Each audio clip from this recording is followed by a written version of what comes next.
Buenas tardes. Damos la bienvenida a esta actividad que patrocina el Comité Español de Historia del Arte, el CEA, con motivo de la celebración del Día del Cine Español.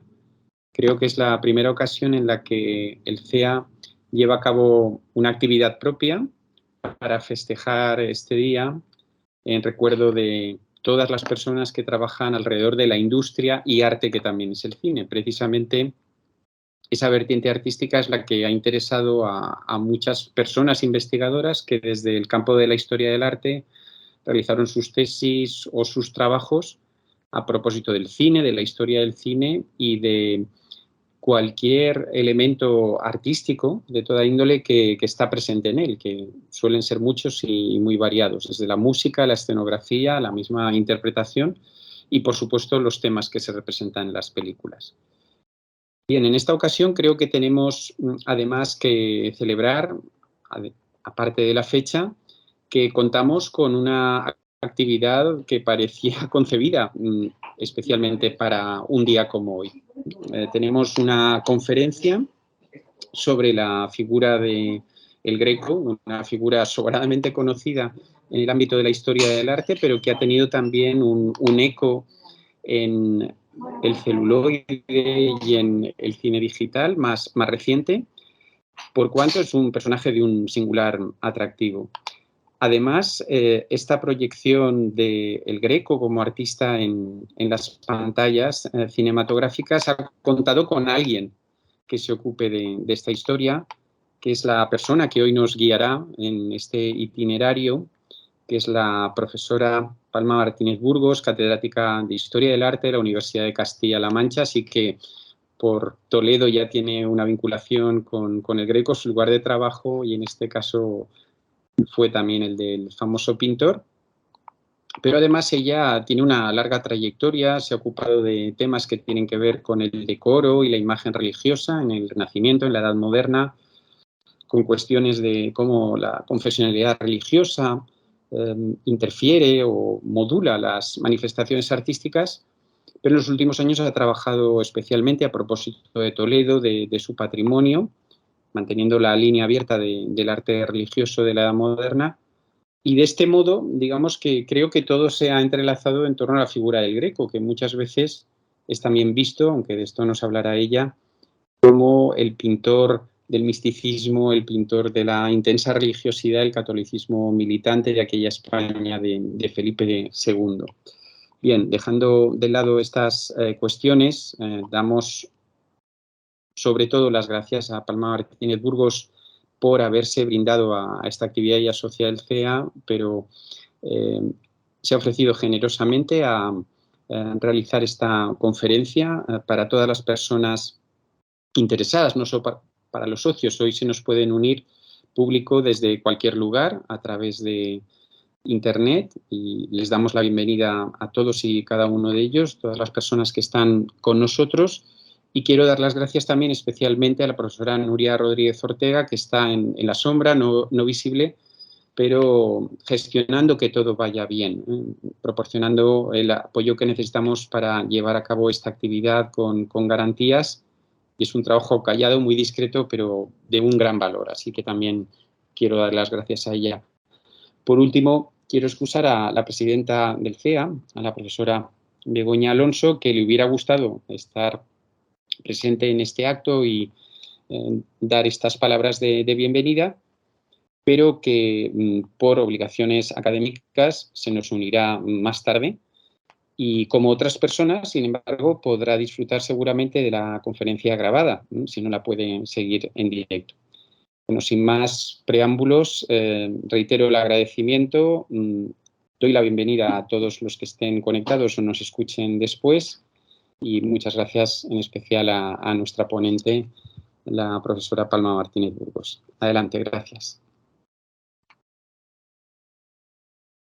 Buenas tardes, gracias Amadeo.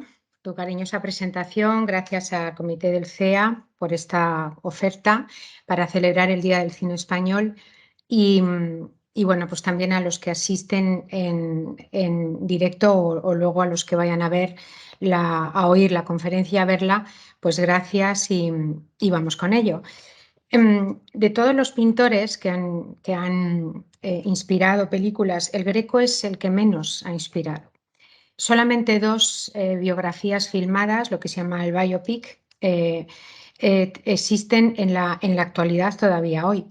La primera de ellas es la de Luciano Salce, que la dirigió en 1966, titulada Un hombre llamado Greco. Es una coproducción entre Italia, Francia y España, y que, como el cartel dice mucho, pues vemos que la ficción está montada, o digamos gira en torno a la relación amorosa entre el Greco y Jerónima de las Cuevas, una pasión que desborda todo, pero que da cabida también a esa otra faceta del Greco como espadachín, o el Greco como curioso de lo que entonces eran los locos, el hospital de los locos del Nuncio, ¿no?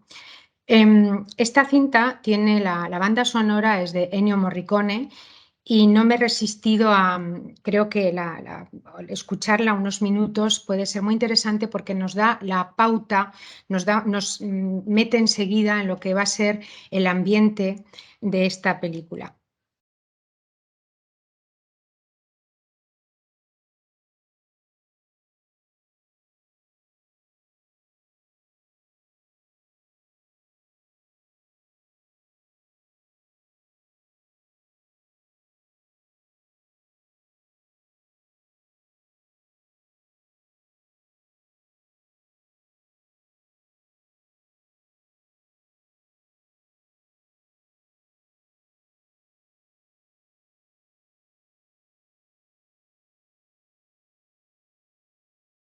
Es una banda sonora que lleva el sello indiscutible de Ennio Morricone y que suena muy romántica, ¿no? Porque, como digo, el eje que articula la narración fílmica es la relación entre ambos.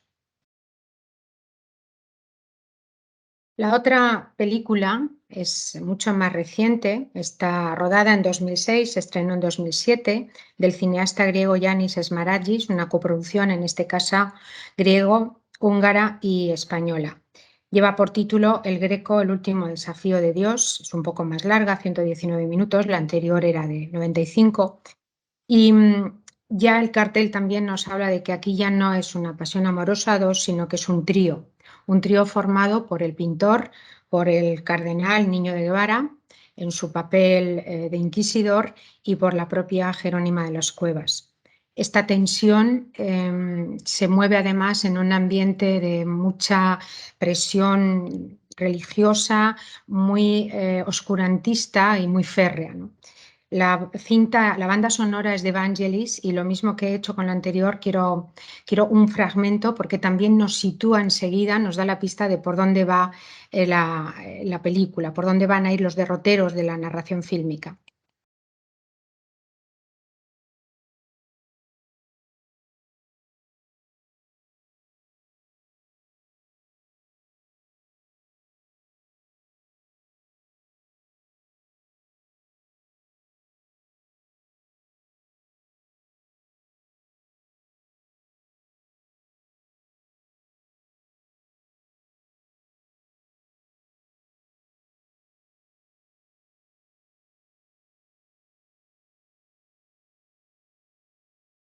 Las campanas, tan características por otra parte de Vangelis, son el marco, no solamente el marco sonoro, también el marco ideológico que está presente a lo largo de toda la película, ejerciendo esa presión a la que me he referido. No para televisión, digo, no para el cine, sino para televisión, también existe otra biografía que no me he resistido a citar porque es muy interesante.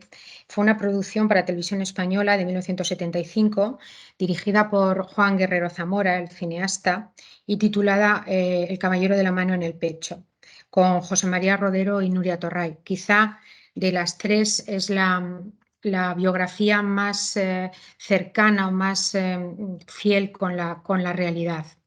En todo caso, las tres películas parten de un hecho o de un axioma que funciona siempre que estamos contemplando una película. Es decir, el principio de que la felicidad no vende, pero la desgracia sí. Por tanto, en torno a la figura del Greco, cuya vida tampoco es que fuera muy emocionante, lo que va a ocurrir es que los guionistas van a forjar, de alguna manera van a exagerar o acentuar determinados aspectos. Antes de entrar en esos aspectos, en esos arquetipos, sí querría hacer una revisión en torno a quiénes son los guionistas, porque curiosamente ninguna de las tres películas contó con guionistas españoles. Y además, en los tres casos hay como una voluntad deliberada de dar la espalda al rigor histórico. Cierto que el cine histórico no es un libro de historia, no es un texto de historia, pero tiene sus licencias, tiene su propio lenguaje, pero creo que el cine histórico lo que sí tiene que tener es efectivamente un anclaje con la historia, ¿no? Y en algunos momentos en estas películas vamos a ver cómo ese anclaje ha desaparecido por completo hasta llegar a unos extremos a veces un tanto digamos, sonrojantes. Bueno, los guiones en la película de Luciano Salce inicialmente iba a tener el guión de dos autores españoles, Rodrigo Rivero Balestia y Juan García Atienza, a partir de los postulados del texto de Gregorio Marañón. Pero finalmente Salce se inclinó por los guiones hechos a trío por tres autores, Massimo Franciosa, Luigi Magni y Guy Elmes, y el propio Salce, es decir, autores guionistas italianos. En cuanto a la película de Smaragis, lo que hace el cineasta griego es adaptar a la película o adaptar el guión a partir de la novela de Dimitros Siatopoulos, un autor griego, que dedica una monografía al Greco como el desafío de Dios. Y finalmente la película de Guerrero Zamora lo que hace es partir de la novela de la escritora húngara Elisabeth Szell, novela titulada La mujer del Armiño. Desde el punto de vista narrativo coinciden en que se trata de una construcción hecha a base de flashback, es decir, estamos haciendo una especie de revisión desde la edad adulta, la ancianidad del Greco, una revisión por toda su vida, y a partir de esa revisión van desfilando los personajes que le acompañaron. En ese caleidoscopio de personajes aparecen artistas como Pompeo Leoni o Tiziano, aparecen clérigos como Deán de Castilla, don Diego de Castilla o Fray Félix Hortensio de Paravicino, aparecen familiares como el hermano del Greco, Manusios, o su propio hijo, Jorge Manuel. Aparecen luego todo un entorno, especialmente en la película del Caballero en la mano del pecho, un entorno muy interesante formado por ese elenco de humanistas de los que se rodeó el Greco.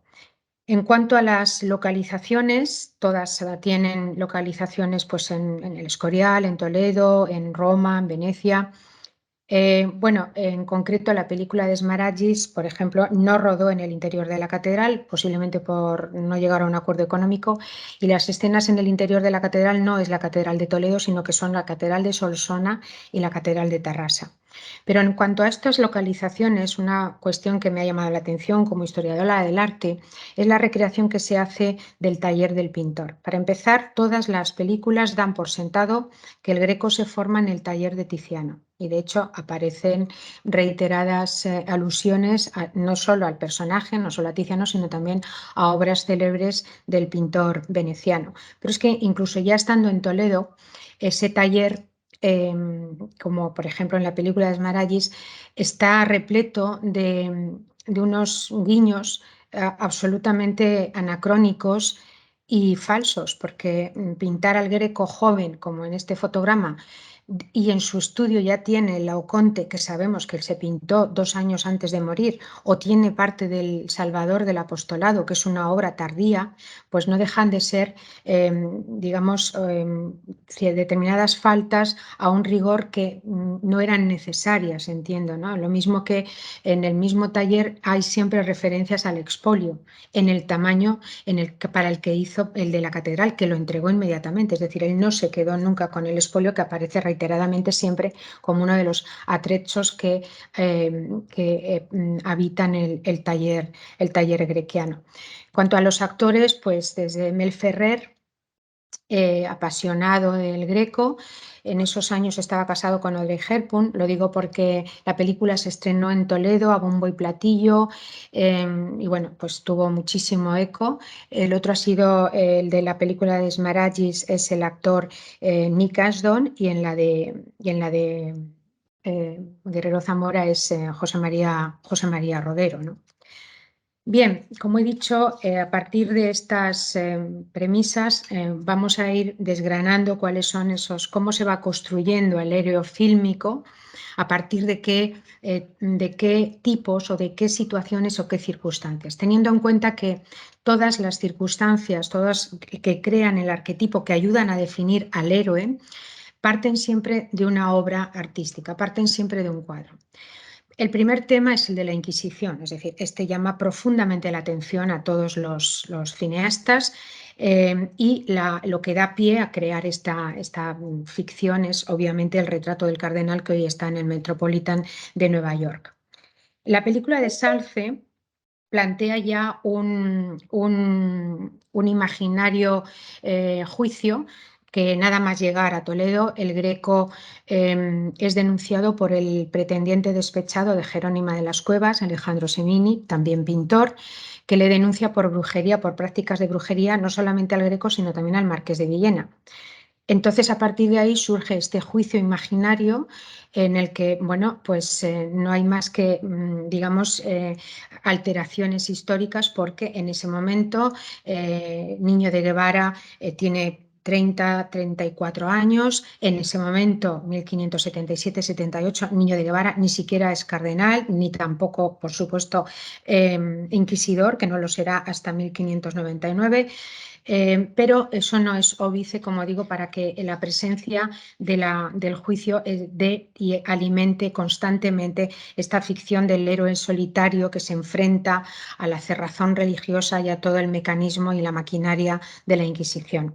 En todo caso, es en la película de Salce donde esta manipulación o esta atracción por el papel de la Inquisición en la vida del Greco cobró mayor relieve, hasta casi unos límites, como digo, irrisorios, ¿no?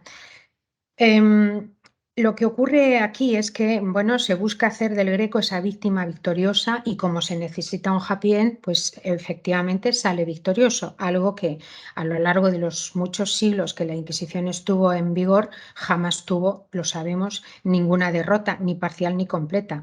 La Contrarreforma católica imponía sus normas, ¿no? Es más, se olvida permanentemente que el Greco fue asesor del Santo Oficio en materia de iconografía religiosa, especialmente por encargo del cardenal Sandoval y Rojas en Toledo.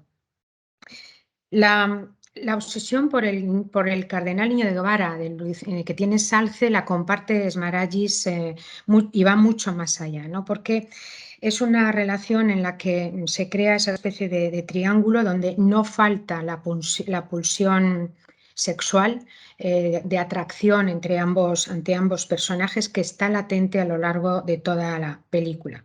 En todo caso, como parte de esta atracción, está el paralelismo que Smaragis hace, porque para esta relación se inspira en la novela del autor alemán Stefan Andres, novela dedicada al Greco, una monografía titulada El pintor del gran inquisidor. Stefan Andres utilizó esta novela para hacer un paralelismo y una reflexión entre el miedo colectivo de la España del siglo XVI a la Inquisición, en paralelo al miedo de la Alemania nazi frente al poder de los nazis. De esta manera, pues como digo, indaga en el propio miedo del Greco, que digamos se ve ante una situación desbordado por el encargo al que no puede decir que no, y que le lleva a confesar ante su amigo, el doctor Cazalla: es mi miedo el que pinta y pinto con la sangre de sus víctimas, ¿no? En todo caso, este tratamiento sirvió digamos, de base para que el historiador del arte Nikos Hatzinicolaou, que a priori estaba siendo asesor en materia histórica de Yannis Smaragis, pues digamos que rompiera todo tipo de relación con el cineasta y, es más, denunciara una serie de anacronismos, una serie de falta de rigor histórico intencionado, porque no era el rigor histórico, digamos, llevado por una necesidad estética o incluso narrativa, sino que había ya unas intenciones, digamos, políticas, ¿no? Smaraggi lo que está haciendo es un intento de recuperación en clave nacionalista del Greco como pintor griego. Y lo que denuncia Nikos Hatzinicolaou en su opúsculo titulado El Greco en la gran pantalla es no solamente estas incongruencias en la relación entre el Greco y Niño de Guevara, sino también otros aspectos como el que hace Smaragis de convertir al padre del Greco en el cabecilla de la rebelión de los cretenses contra la dominación veneciana, cosa que nunca jamás ocurrió, o otro aspecto muy interesante que el Greco que utiliza Smaragis, que es hacer del Greco una especie de bestia sexual que tiene relaciones con todo lo que se le pone por delante, empezando por la hija del duque de la isla, pasando por Niño de Guevara, hasta recalar en Jerónima de las Cuevas, ¿no? Es decir que, y eso además de todo lo que es el tema de la Inquisición, que parece como si el Greco nunca hubiera vivido ni muerto en el seno de la Iglesia católica, como digo, ¿no? Otro de los mitos necesarios es la figura de Jerónima de las Cuevas. Siempre se necesita junto al héroe la heroína, ¿no? En todo caso, Jerónima de las Cuevas es una figura absolutamente compleja, es una figura envuelta en un misterio absolutamente que todavía hoy no hemos desvelado. Esta leyenda, pues igual que en el caso anterior, surge a partir del retrato de la Dama del Armiño, que hoy ya sabemos que no está en el catálogo del Greco, pero que se discutió pues si era Greco, si era Tintoretto, si era Sofonisba, si era Claudio Coello, y de la misma manera se discutió su identidad, es decir, si era la segunda hija de Felipe II, Catalina Micaela, si era la duquesa de Béjar, Juana de Mendoza, o la teoría que lanzó Balbina Martínez Caviro de que podría ser un retrato de doña María de Silva, la benefactora de las monjas del convento de Santo Domingo el Antiguo, el convento para el cual el Greco hace el primer encargo en Toledo. En todo caso, como digo, es una figura, la de Jerónimo de las Cuevas, que alimenta la imaginación de los cineastas. Luciano Salce la convierte en una digamos, hidalga toledana que habita en el Palacio de San Juan de Santa Cruz, por cierto. El Museo de Santa Cruz lo convierte en palacio donde reside Jerónima. Una mujer altiva, orgullosa, enamorada profundamente, pero que ante la imposibilidad de llevar a cabo el embarazo se retira a un convento y ahí muere de posparto. En la película otra película que habla de la Dama del Armiño es esta producción española de 1947 de Eusebio Fernández Ardavín. La fecha es en plenos años del franquismo y esto explica pues, todo el desarrollo y el argumento, porque, para empezar, Fernández Ardavín convierte a la Dama del Armiño en la hija del Greco. No es una invención suya, el error viene de que este cuadro, cuando lo subastó Sotheby's en 1853, salió con el título de la hija del Greco y le da el nombre de Catalina. En vez de un hijo, se creía que el Greco había tenido una hija. Lo cierto es que Fernández Ardavín, a partir de esto, monta una trama de enamoramiento entre Catalina. El Greco en esta película es un personaje secundario, ¿no? Pero la trama es que Catalina se enamora del platero de la custodia de la Catedral de Toledo, que es judío. Entonces, claro, es un amor imposible. En ese amor imposible pues surgen las calles de Toledo, la Inquisición, algunos escenarios que a mí me recuerdan profundamente a los del cine expresionista alemán de las primeras décadas del siglo XX. Por supuesto, el final feliz es que el amor poderoso redime al judío y le hace renegar de su fe y ver la luz de la fe verdadera, de la luz auténtica, ¿no?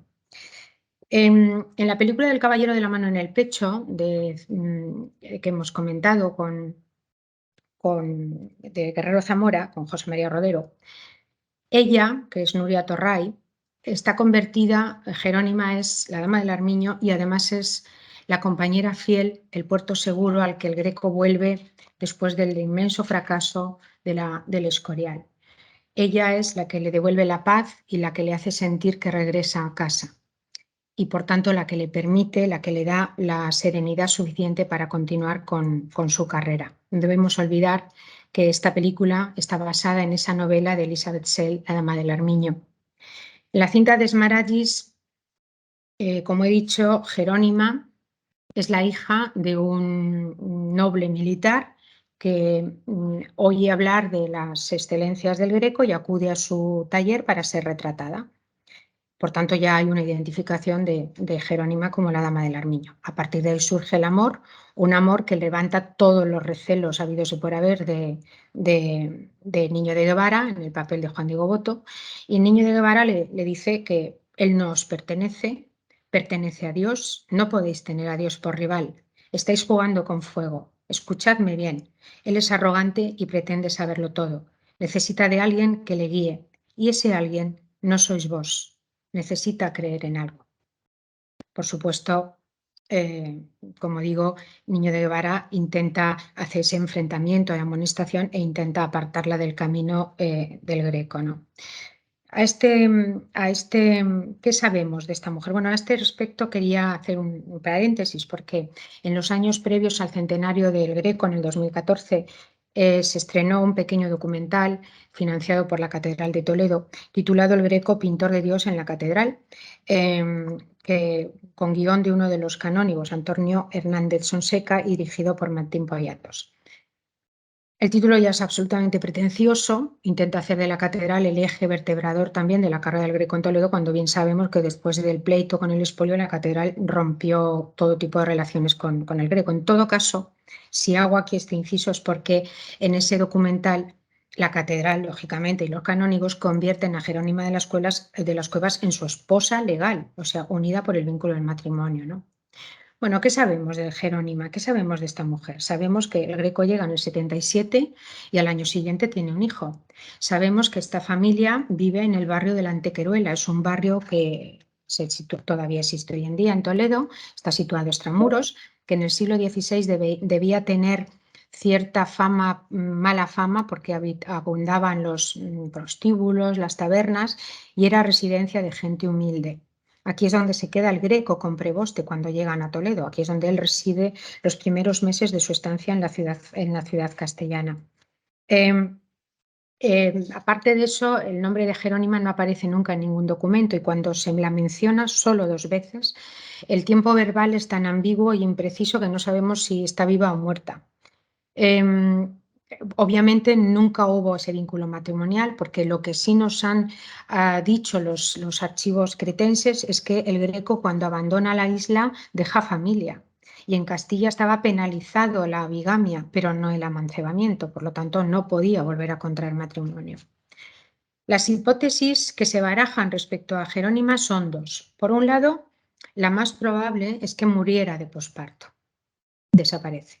Hay otra, alimentada también por la teoría de Gregorio Marañón, que viene a decir que ella, después del parto, cae en una depresión, prácticamente enloquece y entonces la llevan al Hospital del Nuncio, Hospital de los Locos, y que la visita constante que el Greco le hace es lo que a él le inspira, viendo la cara de los locos allí recluidos, le inspira luego esa galería de retratos tan alucinante que componen el apostolado. Es una bonita teoría, pero no hay ninguna, al día de hoy no hay ninguna base histórica que la sustente ni que la apoye. Lo cierto es que en el catálogo del Greco solo hay un retrato femenino, mujer con flor. El resto, todo lo demás, tanto las películas como el propio catálogo del Greco son retratos masculinos. Es un entorno masculino de amigos, de asesores, de confidentes en los que se apoya a lo largo de su vida en Toledo.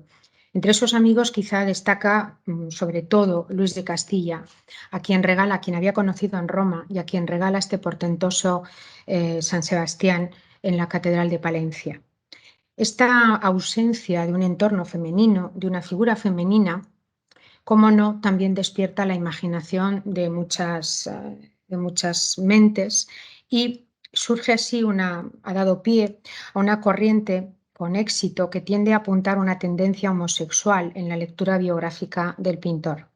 Tendencia que, como digo, también está absolutamente carente de cualquier apoyatura histórica y que es completamente acientífica, pero que ha dado mucho juego en el entorno del Greco, como digo, mayoritariamente masculino. De hecho, este San Sebastián a mí me recuerda muchísimo a esas campañas publicitarias, un poco porno chic, sobre todo las que lleva a cabo Dolce & Gabbana, aunque ellos no sepan seguramente la fuente de todo esto, este maravilloso San Sebastián.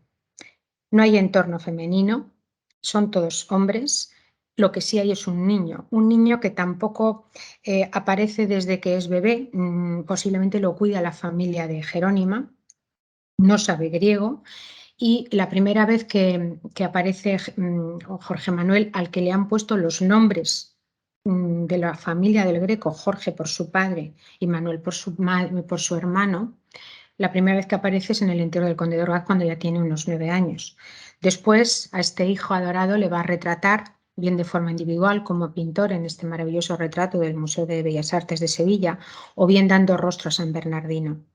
Jorge Manuel se hizo cargo del estudio en 1597 como gestor, ayudante, desplazando a preboste. Se casa 3 veces, la primera en 1603. Y que sepamos, vive siempre, al menos durante la vida del Greco, vive siempre en el hogar paterno. Ese es un poco el ambiente que retrata esta obra de taller, en la que vemos a Alfonsa, vemos la ama de cría, vemos a la niña, en fin, vemos un círculo que jamás se permeabiliza en las películas. No la vemos así en las películas. Lo más aproximado son algunas escenas donde otra vez el Greco, rodeado de sus confidentes, de sus amigos y de algunos músicos, como mucho. Otro mito, es lo que he llamado el trágico desencuentro con Felipe II, haciendo un poco un guiño a la frase de Zarco Cuevas, a esa trágica incomprensión del monarca hacia el artista a partir del martirio de San Mauricio y la Legión tebana. La relación con el monarca también tiene muchísimo atractivo para los cineastas, todos los guionistas la tratan, porque da esa pulsión dramática, ¿no? En El caballero de la mano en el pecho, lo más importante, una de las cosas que más insiste, es en el desprecio con el que el Greco recibe la noticia de que su obra va a ser sustituida por la de un pintor segundo, Rómulo Cincinnato, ¿no? Un desconocido en el ámbito de la gran pintura, muy lejos del genio del pintor. En esta misma película se insiste en la personalidad en la personalidad del rey y en el ambiente del Escorial, del que se dice que era una inmensa tumba y de que Felipe II no conocía la sonrisa. En la película de Salce, por ejemplo, se habla de ese despecho del Greco y hace una referencia expresa a la serpiente en la que coloca el papel y dice que esto quedará como eterno símbolo de los celos y de la envidia. Desengañado, es un revés fuerte para el Greco, vuelve a Toledo y se pregunta, ¿fue para esto, para lo que abandoné Roma? Para esto fue para lo que desdeñé a los mecenas llenos de comprensión, esperando llegar a ser protegido del rey. Para vivir sin el favor de nadie, para pintar en una ciudad de provincia como un oscuro pintor olvidado. En todo caso, el regreso, como he dicho, del Greco a Toledo, al menos en la película del Caballero de la mano en el pecho, es en clave amorosa, porque allí le espera Jerónima de las Cuevas. Así que esto me da pie para entrar en otro de los tópicos, que es el entorno social, Toledo como cárcel. Durante mucho tiempo pensamos en esa especie de flechazo instantáneo entre la ciudad y el artista. Después, las revisiones de especialistas como Álvarez Lopera, como el propio Fernando Marías, más que de un flechazo, hablen de una tela de araña o bien de una especie de gran burbuja en la que el artista trabaja en el vacío. Un poco se sabe de lo que fue el entorno social. Eran amigos, algunos de ellos están retratados. Quizá de los que están siempre omnipresentes, Antonio Covarrubias y sobre todo Fray Félix Hortensio de Paravicino, que está siempre presente en las películas, a veces joven y a veces más mayor, pero siempre es un personaje de una extraordinaria bondad, dialogante, que le aporta al Greco la tranquilidad necesaria, ¿no? Conciliador, podríamos decir. La verdad es que, salvo estos retratos, no podemos saber más. Lo que sí tenemos claro es que el Greco jamás quiso castellanizar su nombre, jamás quiso renunciar a su patria, que reivindica permanentemente en su firma, con el cres o a veces simplemente con las iniciales de su nombre en griego. Así que fue bastante llamativo que durante el gobierno conservador de María Dolores de Cospedal, para el 2014, se recuperara de una forma absolutamente rancia esa asociación decimonónica del Greco con el misticismo castellano, con un lema impagable: Alma de Castilla-La Mancha. En todo caso, creo que el entorno social del Greco, retratado en clave bufa, con un absoluto desparpajo, divertido, fresco, es en esta película, en esta cinta, Las gallinas de Cervantes. Es una película de Alfredo Castellón, de 1987, hecha para Televisión Española, sobre guión de Raúl J. Sender, de una novela titulada igual, homónima, con actores de la talla de Miguel Reyán en el papel de Cervantes, de Fabio León en el papel del Greco y de José María Pou en el papel de familiar de la Inquisición. La película gira en torno a la amistad que se traba entre Cervantes y el Greco, pero el punto de partida es la reflexión que hace Sender de por qué cuando hablamos del Greco, por qué cuando hablamos de Cervantes nunca se habla de su mujer. Sabemos que Cervantes contrae matrimonio con doña Catalina, una hidalga del pueblo de Esquivias, de Toledo, y entonces, como para, digamos, explicar este silencio, Raúl J. Sender monta la siguiente teoría, que es la que desarrolla la película. La teoría es la siguiente, verán. Catalina lleva en dote a la boda 24 gallinas. Perdón. En esa caserona, en ese caserón de Esquivias, viven las criadas, viven el tío de Catalina, vive Cervantes, vive Catalina y viven las gallinas. El contacto tan estrecho con las gallinas hace que se produzca una paulatina metamorfosis de Catalina en gallina.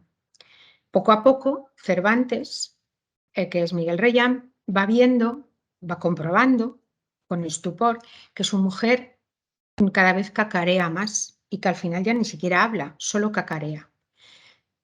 Asombrado ante este fenómeno que no da crédito, no se atreve a decírselo a nadie, porque si se lo dice al tío de ella, que es familiar de la Inquisición, igual le acusan de cualquier barbaridad, de estar embrujado. Así que, ¿qué hace?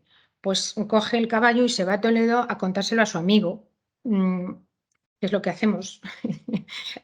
Se va a Toledo a ver al Greco. Recorren tabernas, recorren las calles y sobre todo las confidencias tienen lugar en el estudio del Greco. Y la verdad es que estas escenas son impagables porque el Greco, aprovechando que el otro va a darle un poco la brasa, pues decide aprovechar el tiempo y decir, mira, como estoy componiendo el entierro del conde de Orgaz, vas a hacer de modelo. Le pone la armadura y los dos santos, San Esteban y San Sebastián, San Agustín y San Esteban, son dos enanos, y entonces le da instrucciones para que haga de muerto, ¿no? Le viene a decir que adopte esas posturas que indican desmayo para captar el cuerpo yacente del conde. Pon la mano con más desmayo, la cabeza tronchada, la boca entreabierta, pero los ojos cerrados. Indirectamente Se está haciendo alusión a toda esa gestualidad que la oratoria sagrada del mundo barroco aplicaba al cuerpo y al que éste se sometía a partir de unas normas y reglas codificadas que encontramos sobre todo, no solamente en la oratoria, también y sobre todo en la imaginería barroca. Un capítulo interesantísimo para acercarnos a ese cuerpo gestual, porque es la manera como se nos muestra la huella que la palabra de Dios deja en nuestro cuerpo. En algunos momentos que el otro se relaja un poco, le reclama que haga mejor, le pide a su amigo que mejore la actitud de cadáver porque no le va a salir bien el cuadro, ¿no? En todo caso, toda esta escena, toda la cinta es una auténtica muestra de un desenfado fresco y espontáneo, como lo son también las opiniones de doña Catalina, que está harto de que su marido se largue a Toledo y la deje sola, ¿no? Y entonces cada vez que vea que se produce esto, empieza a despotricar contra ese griego Malmira, pintamonas, esperpento, adefesio, creador de caras artificiales y caras de jureles. Esto se lo cuenta Cervantes al Greco y el Greco le dice que yo los pinto como son. Como los veis, así son la mayoría de los toledanos, dice.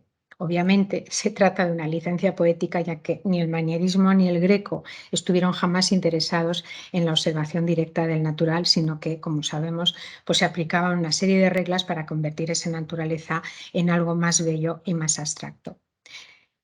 El Greco, en estas conversaciones con Cervantes, le dice: no, sí, da igual lo que yo diga, porque seguro que pasados los siglos dirán que yo tenía la vista deformada. Como digo, esta película obtuvo el Premio Europa en 1988 y con esta última reflexión me da pie también a entrar en otro de los tópicos que aparecen reiteradamente en las películas, tanto el astigmatismo como la tentación de los locos, los místicos o la melancolía. La teoría del astigmatismo, para explicar la deformación grequiana, fue introducida en 1914 por el oftalmólogo aragonés Germán Beritrens y luego secundada con enorme éxito.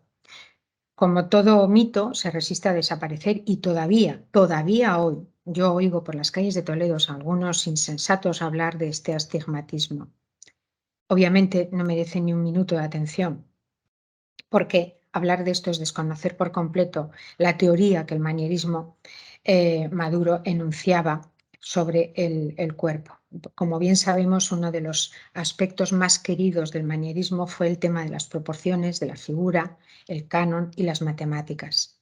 Vasari habla de que debe dar al cuerpo de 9, 10 y 12 cabezas de longitud, no buscando otra cosa, sino que al ponerlas todas juntas hubiese cierta concordancia de gracia en el conjunto, lo que no se logra con la estatura natural. Dice esto hablando de Miguel Ángel. Raffaello Borgiani en El Riposo también dice: dad a vuestras cabezas formas humanas. Dad a vuestras formas humanas cabezas pequeñas y largos miembros, y tendrán la elegancia requerida. Y un poco después, Paolo Lomazzo, en el Tratado del Arte de la Pintura, dice: la mayor gracia y vivacidad que puede tener una figura es la de que aparezca en movimiento. Los pintores llaman a esto furia de la figura, y para representar este movimiento no existe forma más apropiada que la llama de fuego.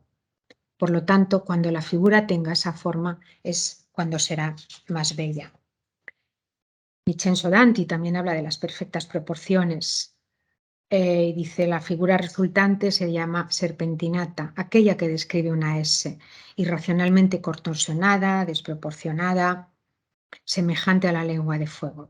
Bueno, en las películas, por ejemplo, en la película de Luciano Salce, el Greco expresa, le dice a Diego de Castilla: no quiero pintar como un manierista, con un cierto sentido despectivo. Es curioso porque él lo que quiere es recuperar a Tiziano, porque se está, como digo, afirmando la teoría de que se forma con Tiziano.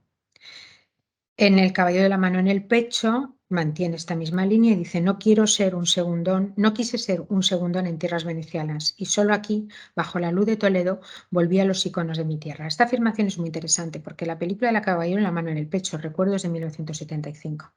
En 1975, toda la teoría italiana, toda la teoría grequiana de la formación del Greco giraba en torno a la formación italiana. El peso de la formación en Italia es, digamos, lo que explicaba el arte del Greco.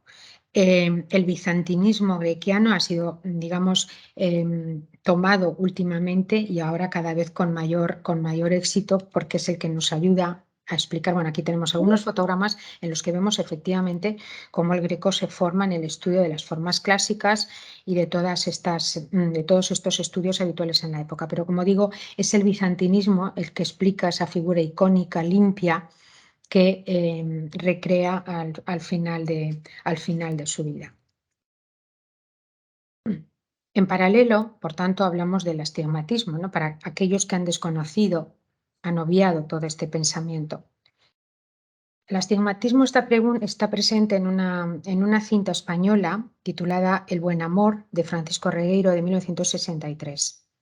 En esta cinta, dos jóvenes hacen novillos, estudian en Madrid, cogen el tren y se van a Toledo a ver el Greco y contemplan el entierro del conde de Orgaz. Después de estar un rato, ella dice: yo no sé si lo mío es astigmatismo o miopía, pero ahora lo veo todo como el Greco, lo veo todo como entre nubes, como entre tinieblas.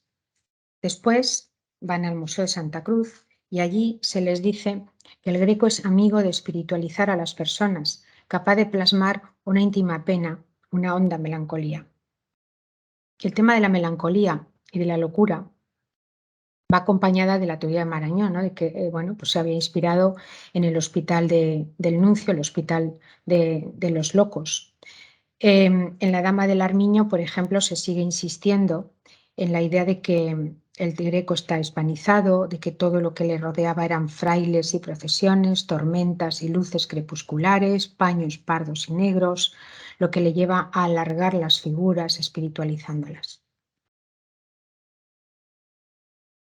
Estas son algunas de esas caras, inspiradas en los locos del Hospital de Nuncio, según la teoría del doctor Marañón. En la película Te doy mis ojos, de 2003, de Ciervo y Ain, volvemos a la hispanización grequiana. Ella, que huye de maltrato, se coloca en la tienda del museo donde está el entierro del conde de Orgaz y luego pues empieza a explicar también al Greco y todo esto. Se maneja la teoría del misticismo.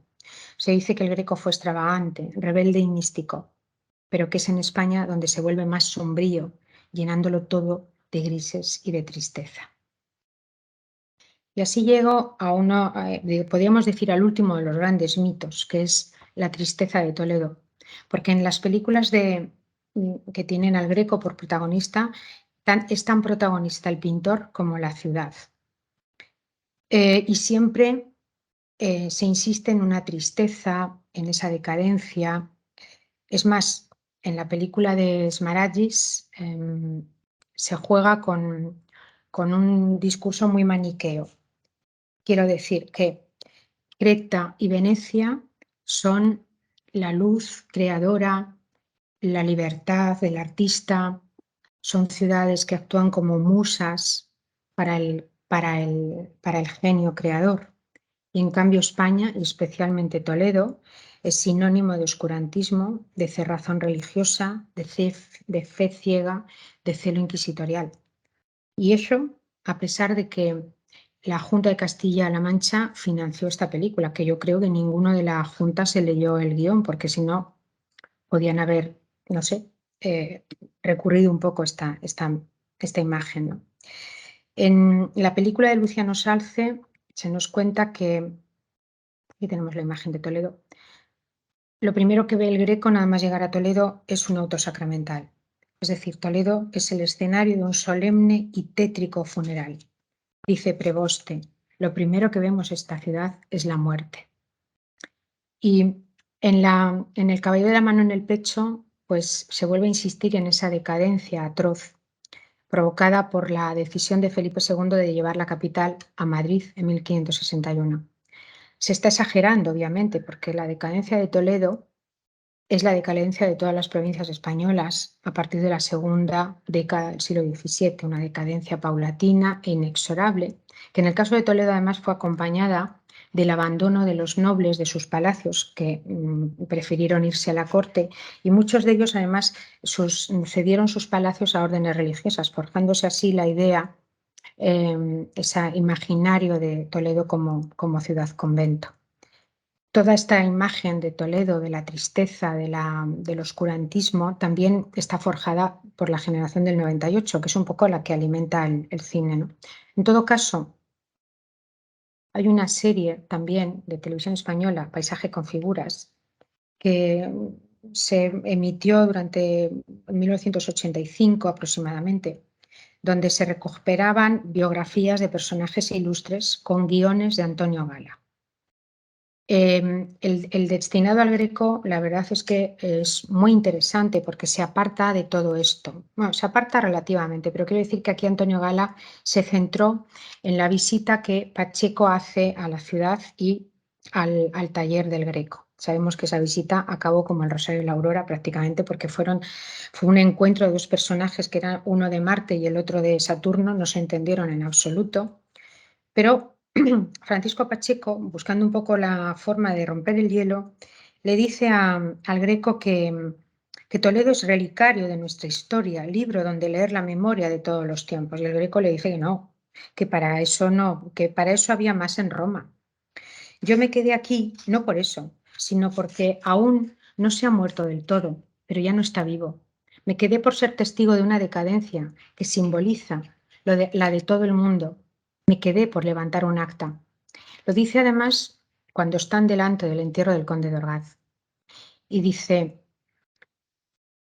por eso me quedé, para testimoniar el lujo, tapando la cochambre, la miseria y la roña, para pintar lo que me parece más apasionante de nuestro mundo de hoy, no la grandeza de España, tan igual y tan diferente de los otros, para pintar el entierro de España, tan desatendida de esta vida y de la gloria de la otra, el alma de España, que por no ser la mía, amo más. Para pintar ese estado del alma me quedé, uno distinto en cada retrato, pero todos con el mismo apegamiento y la misma renuncia. Concluye con una reflexión que a mí me emocionó, ¿no? Dice, Toledo y yo nos hemos mirado frente a frente, como aliados y como enemigos, y así nos seguiremos mirando por los siglos de los siglos. La presencia que el entierro del conde de Orgaz tiene en las películas es muy fuerte. También luego en los cineastas que están influidos por el Greco, como Eisenstein, ¿no? Pero, por ejemplo, en la película de Smaragis se llega a hacer hasta un tableau vivant. Y así, aparte de los mitos, el cine recoge también, un aspecto en el que el protagonismo ya no recae en el pintor, sino en sus pinturas, en determinadas obras. Y en este sentido es muy interesante porque viene a convertirse un poco en pintor del establishment, es decir, las obras del Greco como referentes de una burguesía bien acomodada y en algunas ocasiones también como objetos de robos, ¿no? Como objeto de codicia, objetos de deseo.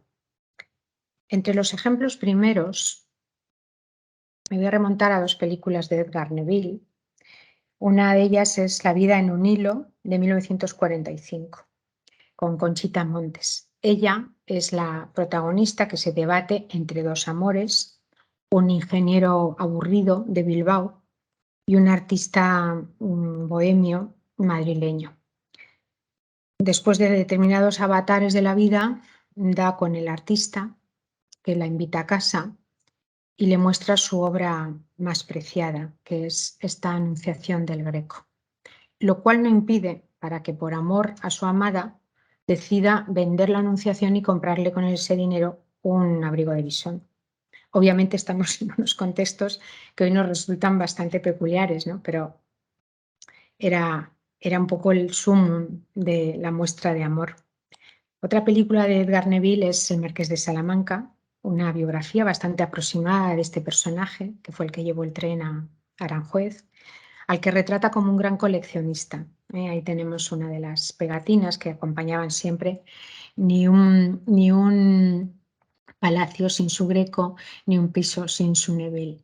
Le retrata como coleccionista, pero eso no, de hecho, cuando el populacho se rebela contra él, pues queman obras y entre ellas salen algunos de los retratos más célebres del pintor cretense.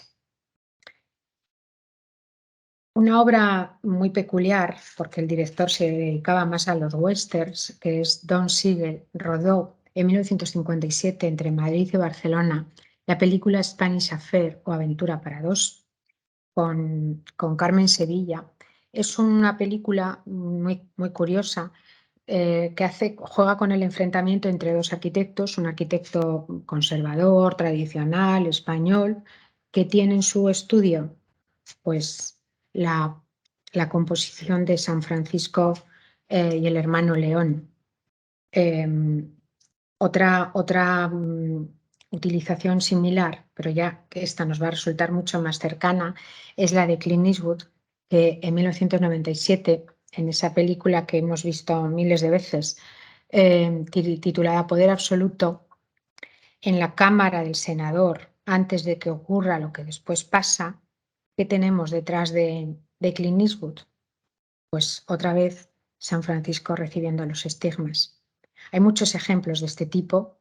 En Vendetta, Natalie Portman también está delante de la obra de La Vista de Toledo, o en la película de Muda, que consiguió el Oscar en 2011, vemos también detrás de la figura La Vista de Toledo. En cuanto a los robos, estoy haciendo una síntesis, en cuanto a los robos, es muy curioso cómo se montan determinados robos con la obra del Greco. Una de las películas más divertidas, sobre todo porque trabaja esta Gracita Morales, es esta película, Casi un caballero, con Alberto Closas. Alberto Closas en esta cinta es un ladrón de guante blanco que pone sus ojos en la Mater Dolorosa, propiedad del hospital del Museo del Hospital Tavera, pero convence a tres pringaos que son López Vázquez, Conchita Velasco y Alfredo Landa para que le hagan el trabajo sucio.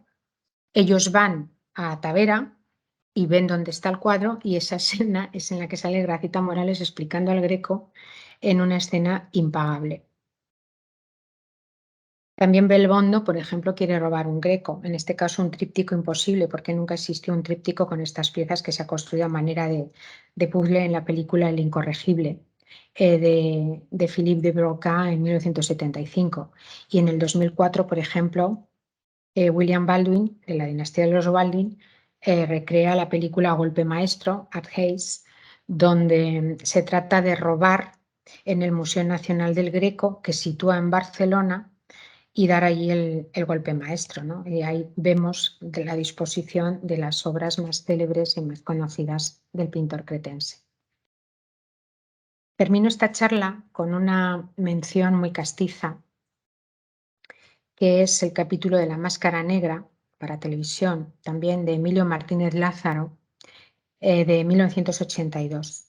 La Máscara Negra estaba protagonizada por Sancho Gracia, que era como, bueno, pues el benefactor de todo el pueblo, ¿no?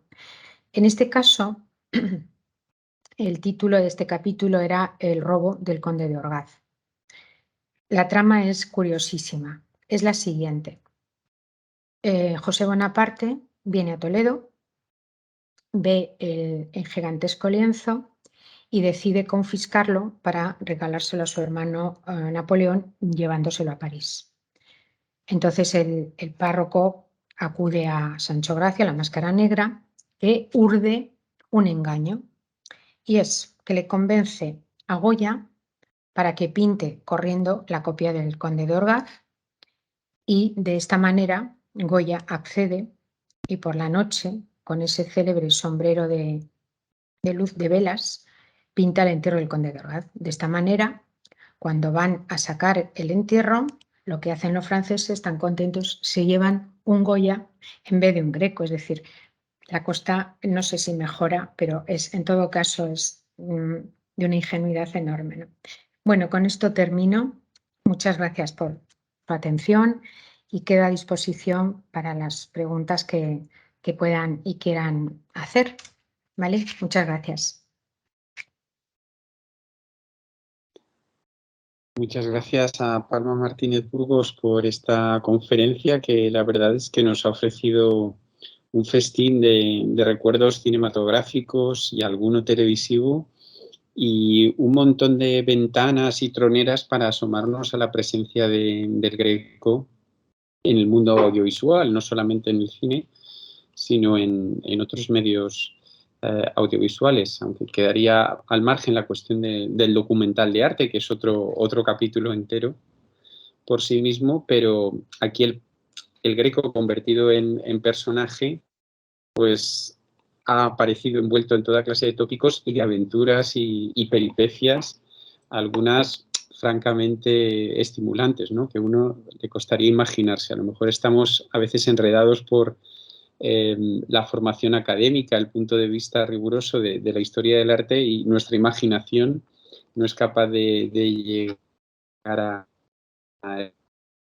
Bien, muchas gracias. Yo creo que ahora es el momento para que si alguna de las personas que están siguiendo la conferencia en directo quiere plantear alguna pregunta, alguna consulta o hacernos partícipe de sus puntos de vista, pues es el momento de hacerlo, preferentemente pidiendo el turno de palabra con el signo de la mano que tenemos en la pantalla o a través del chat y se les dará paso para que dirijan la pregunta a nuestra ponente, a la profesora Palma Martínez Burgos. Muchas gracias.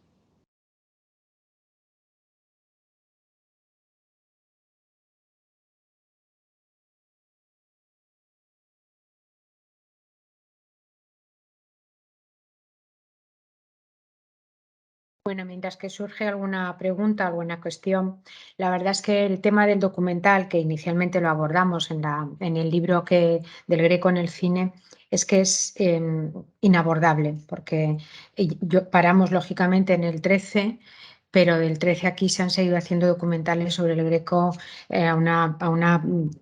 con una intensidad enorme, revisando, haciendo, promocionando cada exposición que ha habido al Greco, se han hecho documentales. Entonces ese es un tema que realmente habría que parcelarlo y trabajarlo casi de una forma completamente autónoma con respecto al cine, ¿no? Es verdad que he querido hacer algunas alusiones a producciones de televisión, no es la gran pantalla, que era el título de la charla de hoy, pero es que creo que juega muy bien, digamos que complementa muy bien esta visión, porque como digo, el Greco es que no, frente a otros pintores, no ha despertado mucho el interés de los cineastas, sí, de los cineastas en definitiva, ¿no? Creo que había una pregunta o no.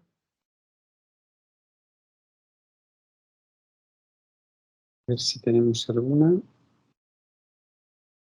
Si no, yo en todo caso sí tendría una curiosidad y es que me ha dado la impresión, escuchando y pensando a la vez, eh, escuchando la exposición y viendo las imágenes, que probablemente la historiografía del arte no ha sido capaz de saltar las barreras, los muros de la academia para trasladar al público, al mundo de la cultura, de los guionistas, de los asesores que pueden haber ayudado a las personas que escribieron los guiones de estas películas a trasladar las aportaciones más recientes, por lo menos del último cuarto del siglo XX, principios del siglo XXI, y cuando lo han intentado a veces han acabado en un malentendido, ¿no? Como le pudo pasar a Nikos Hadjinikolaou. ¿Tienes tú esa sensación o es solo una impresión mía? No, comparto esa sensación. Además, yo he hablado mucho con Nikos porque ese pequeño librito que él publica, nosotros lo incluimos en el libro del Greco en el cine, incluimos la traducción al español. Y él me contaba con cierta indignación cómo él estaba viendo esa manipulación. Obviamente, como he dicho, una película no es un libro de historia. Y eso lo entiende perfectamente Nikos, pero claro, es que él estaba viendo esa manipulación casi hasta unos límites un tanto, no sé, infantiles, ¿no? Muy maniquea. Y entonces eso ya fue lo que al final acabó rompiendo la amistad de ambos y, Y sí, es una sensación que me ha quedado a lo largo de toda esta revisión. Vivimos en mundos muy diferentes, en planetas diferentes, en un sistema solar diferente. En todo caso, es que creo que el Greco, de verdad, y mira que le he trabajado, le falta garra para ser protagonista de películas, a no ser que hagas todo este mejunje de historias, ¿no?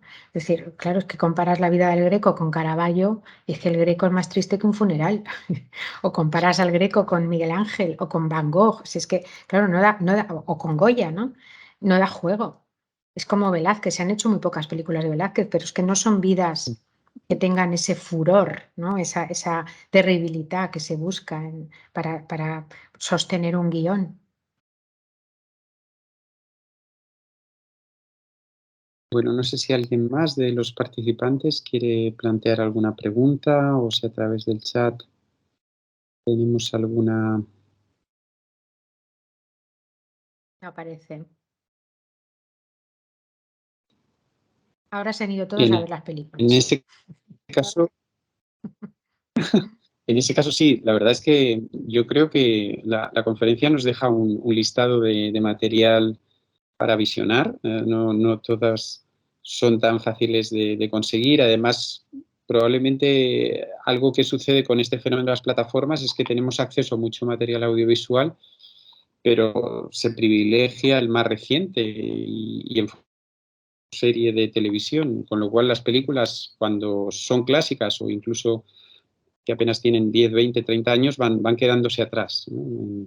En el panorama de lo que se nos ofrece a la carta en los servicios de las plataformas. Bueno, pues creo que muchas gracias a todas las personas que se han conectado, gracias al CEA por tener esta iniciativa.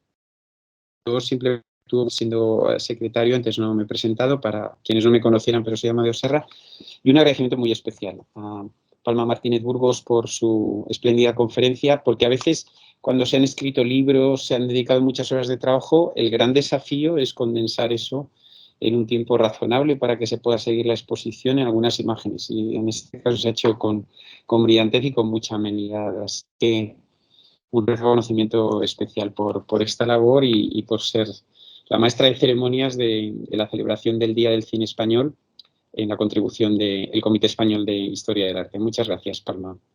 Hasta A pronto. vosotros por la oportunidad. Estoy entre amigos, así que estupendo. Gracias. Gracias.